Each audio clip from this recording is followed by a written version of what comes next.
दूसरी तरफ हमारे जो विरोधी हैं वो भी नए कीर्तिमान बना रहे हैं। आज ही उन्होंने मोदी को 104वीं गाली दी है। औरंगजेब कहकर नवाजा गया है। मोदी की खोपड़ी उड़ाने का ऐलान किया गया है। इन सब पॉजिटिव नेगेटिव बातों के बीच दुनिया का सबसे बड़ा इलेक्शन जारी है। 2600 से ज्यादा पॉलिटिकल पार्टियां, करीब 97 करोड़ मतदाता, 97 करोड़ वोटर्स, करीब 2 करोड़ फर्स्ट टाइम वोटर्स लोकतंत्र के इस पर्व में हिस्सा लेने जा रहे हैं। मदर ऑफ डेमोक्रेसी के तौर पर ये हर भारतीय के लिए, यहां इस हॉल में बैठे प्रत्येक व्यक्ति के लिए और आपके टीवी के दर्शकों के लिए भी उतनी ही गर्व की बात है। साथियों, आज पूरी दुनिया 21वीं सदी को भारत की सदी कहती है। बड़ी बड़ी रेटिंग एजेंसीज, बड़े बड़े अर्थशास्त्री, बड़े बड़े जानकार राइजिंग भारत को लेकर बहुत आश्वस्त है। और इन लोगों के मन में कोई इफ नहीं है, बट नहीं है, नो इफ नो बट्स। आखिर ऐसा क्यों है?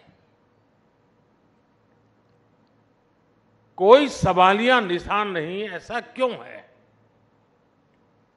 ऐसा इसलिए है क्योंकि पूरी दुनिया आज ये देख रही है कि पिछले 10 साल में भारत ने कितने बड़े परिवर्तन किए हैं।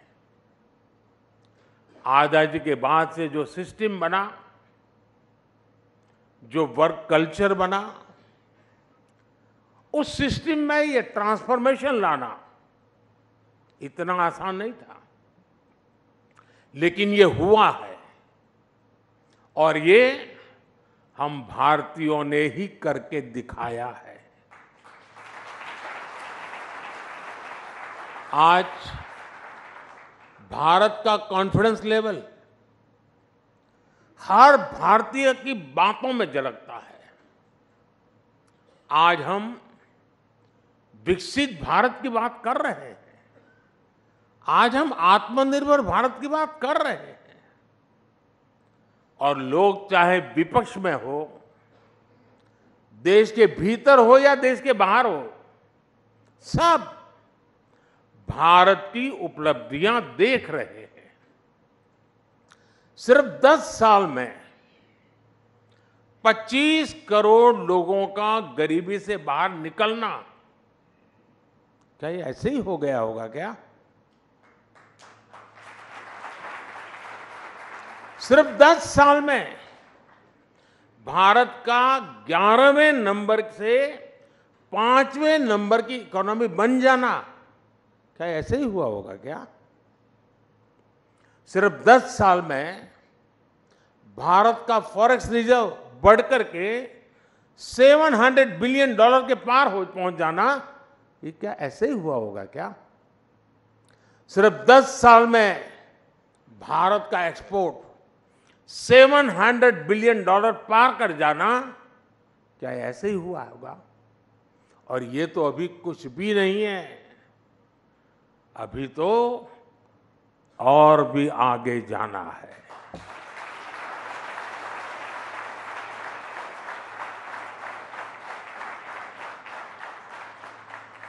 साथियों, यहां बड़े बड़े जर्नलिस्ट मौजूद हैं, इंडस्ट्री के लोग हैं, सिविल सोसाइटी के दिग्गज हैं, पॉलिटिकल फील्ड के लोग भी हैं, ब्यूरोक्रेसी वर्ल्ड के भी लोग हैं। आप जानते हैं कि हमारे यहाँ सरकारों में ब्यूरोक्रेसी में काम कैसे होता रहा है।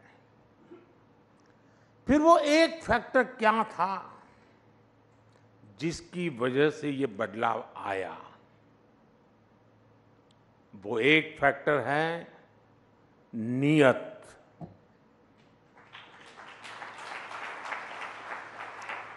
नियत सही तो काम सही। और नियत कौन सी? नेशन फर्स्ट की नियत। मेरे देश में कोई कमी नहीं है कि उसकी पहचान गरीब देश के रूप में हो। हम दुनिया के सबसे युवा देश हैं। एक समय में हम ज्ञान में, विज्ञान में सबसे आगे रहे हैं। दुनिया की कोई वजह नहीं है कि भारत किसी भी देश से पीछे रहे। बस हमें नेशन फर्स्ट की नीयत के साथ आगे चलना है। ये देश जो हमें इतना कुछ देता है, हम उसमें सिर्फ रहते हैं या फिर देश के लिए कुछ अलग करते भी हैं, ये फर्क बहुत बारीक है। लेकिन बारीक सा फर्क ही देश को आगे ले जाता है। जिस दिन आप अपने काम को देश के साथ जोड़ लेंगे, आप जो कुछ भी हैं, आप डॉक्टर हैं, इंजीनियर हैं, स्टार्टअप शुरू कर रहे हैं, जिस दिन आप अपने काम को देश के लक्ष्यों के साथ जोड़ लेंगे तो समझ लीजिएगा कि नेशन फर्स्ट का बीज आप में अंकुरित हो गया है। यही नेशन फर्स्ट का बीज आज सरकार में, सिस्टम में, हर व्यवस्था में, हर व्यक्ति में, देश के कोने कोने में राइजिंग भारत का आधार बन रहा है। सिर्फ अपने लिए ही जिए, सिर्फ अपने लिए जिए तो क्या जिए? जीना है तो देश के लिए, और मरना भी है तो देश के लिए। साथियों, 2014 से पहले और आज की स्थिति में एक और ऐसा अंतर आया है जिसकी उतनी चर्चा नहीं होती। ये चर्चा देश की साख से जुड़ी है। जिस देश की साख गिर रही हो, उस देश के लोगों का स्वाभिमान भी ऊंचा नहीं रह सकता। 2014 के पहले भारत के साथ क्या स्थिति थी, आप याद कीजिए। 2014 से पहले घर घर में भ्रष्टाचार बड़ा मुद्दा था।